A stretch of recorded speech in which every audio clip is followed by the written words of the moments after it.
মুসলমানদের কাছে ক্রমেই অনিরাপদ হয়ে উঠছে ভারতের ঐতিহাসিক মসজিদগুলো। বাবরি মসজিদ, জ্ঞানবাপী ও মথুরার পর এবার কামাল মাওলা মসজিদকেও হিন্দু মন্দির হিসেবে ঘোষণা দিয়েছে দেশটির আদালত। তবে প্রত্যেকটি ঐতিহাসিক মসজিদকে মন্দিরে রূপান্তরের ক্ষেত্রে একই কৌশল ব্যবহারের অভিযোগ উঠেছে।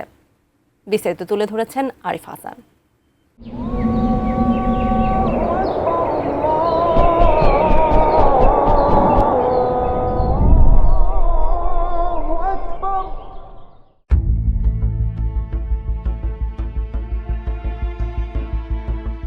ধর্মনিরপেক্ষ গণতান্ত্রিক কাঠামো থেকে বেরিয়ে যেন ধীরে ধীরে হিন্দুত্ববাদী রাষ্ট্রে পরিণত হতে যাচ্ছে ভারত, যার ফলে কোণঠাসা হয়ে পড়ছেন মুসলিম, খ্রিস্টান সহ অন্যান্য ধর্মের লোকেরা।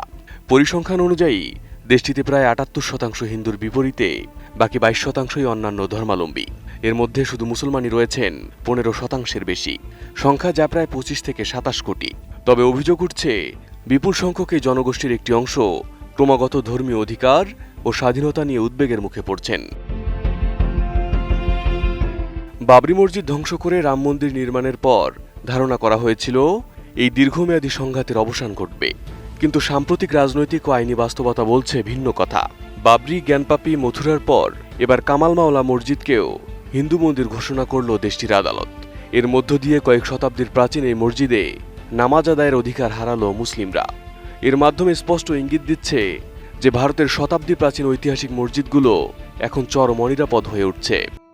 বেশি বেশি গোল্ড কিনে হাফ গ্রাম গোল্ড বার জিতে নিন প্রতিদিন।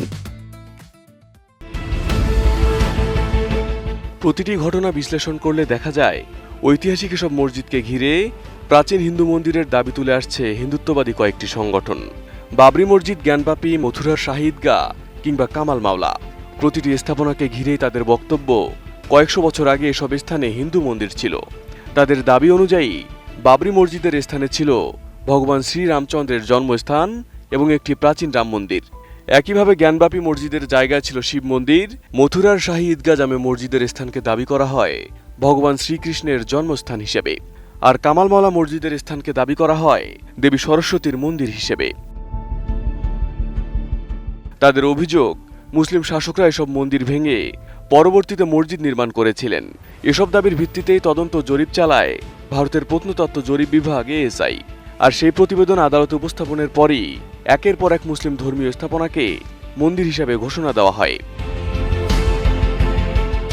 বিশ্লেষকদের মতে স্বাধীনতার আগের ধর্মীয় চরিত্র খোঁজা এবং প্রত্নতাত্ত্বিক জরিপের এক নতুন আইনি ফর্মুলা ব্যবহার করে একের পর এক চালু মসজিদকে লক্ষ্যবস্তু করা হচ্ছে, যা দেশটির কোটি কোটি মুসলিমকে ধর্মীয় ও সামাজিকভাবে চূড়ান্ত কোণঠাসা করে ফেলছে। সর্বশেষ ধাক্কাটি এসেছে মধ্যপ্রদেশের ধার জেলার ঐতিহাসিক কামাল মাওলা মসজিদকে কেন্দ্র করে। গত 15ই মে এই মসজিদটিকে সনাতন ধর্মের দেবী বাগদেবীর মন্দির অর্থাৎ সরস্বতী মন্দির হিসেবে ঘোষণা করেছে মধ্যপ্রদেশ হাইকোর্ট। এর ফলে কয়েকশো শতাব্দীর প্রাচীন এই মসজিদে নামাজ আদায়ের অধিকার হারালো মুসলিমরা। বিপরীতে একচেটিয়াভাবে হিন্দুদের পূজার অধিকার বহাল রাখা হয়েছে।